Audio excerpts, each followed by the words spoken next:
കത്തോലിക്ക സഭയുടെ വിശുദ്ധനും ഗോവയുടെ സംരക്ഷകൻ എന്നും അറിയപ്പെടുന്ന വിശുദ്ധ ഫ്രാൻസിസ് സേവ്യറുടെ തിരുശേഷിപ്പിന്റെ DNA ടെസ്റ്റ് നടത്തണമെന്ന് RSSന്റെ ഗോവ മുൻ മേധാവിയുടെ പ്രസ്താവന വിവാദമാകുന്നു. വിശുദ്ധ ഫ്രാൻസിസ് സേവ്യറിനെ ഗോവയുടെ സംരക്ഷകൻ എന്ന് വിളിക്കാനാവില്ലെന്നും സുഭാഷ് വെല്ലിംഗർ പറഞ്ഞു. സുഭാഷിന്റെ പ്രസ്താവനയ്ക്കെതിരെ ഗോവ മുൻ മുഖ്യമന്ത്രി ചർച്ചിൽ അലിമാവോ പോലീസിൽ പരാതി നൽകി. സാമുദായ സൗഹാർദ്ദം തകർക്കാനുള്ള ബോധപൂർവമായ ശ്രമം നടത്തുന്ന സുഭാഷിനെ അറസ്റ്റ് ചെയ്യണമെന്നും അലിമാവോ ആവശ്യപ്പെട്ടു. ഇക്കഴിഞ്ഞ ദിവസമാണ് RSS നേതാവ് വെല്ലിംഗർ വിശുദ്ധ ഫ്രാൻസിസ് സേവ്യറിനെതിരെ വിവാദ പരാമർശം നടത്തിയത്. ഹിന്ദുക്കളും ക്രിസ്ത്യാനികളും മുസ്ലിങ്ങളും സൗഹാർദ്ദത്തോടെ താമസിക്കുന്ന ഗോവയിൽ സമാധാനാന്തരീക്ഷം തകർക്കാൻ ശ്രമിക്കുന്ന വെല്ലിംഗറിനെതിരെ നടപടി വേണമെന്നാണ് അലിമാവോ ആവശ്യപ്പെട്ടത്.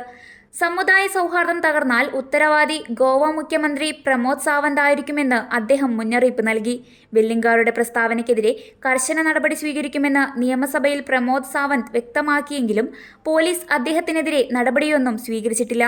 പാരമ്പര്യമായി 10 വർഷത്തിലൊരിക്കൽ മാത്രം വിശുദ്ധ ഫ്രാൻസിസ് സേവ്യറുടെ തിരുശേഷിപ്പ് പൊതുജനങ്ങൾക്ക് വണങ്ങാനായി അവസരം നൽകാറുണ്ട്.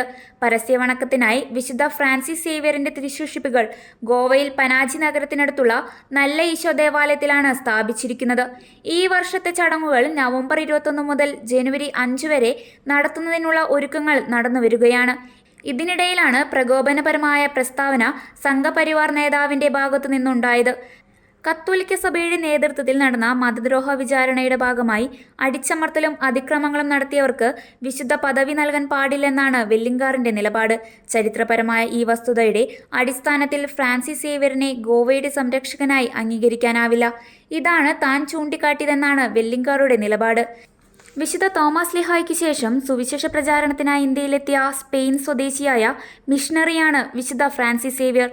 1512 രോഗം ബാധിച്ചു മരണമടഞ്ഞ വിശുദ്ധ ഫ്രാൻസിസ് സേവ്യറിന്റെ ഭൗതികദേഹം അടക്കം ചെയ്തിരിക്കുന്നത് ഗോവയിലെ നല്ല ഈശോ കത്തീഡ്രലിലാണ്.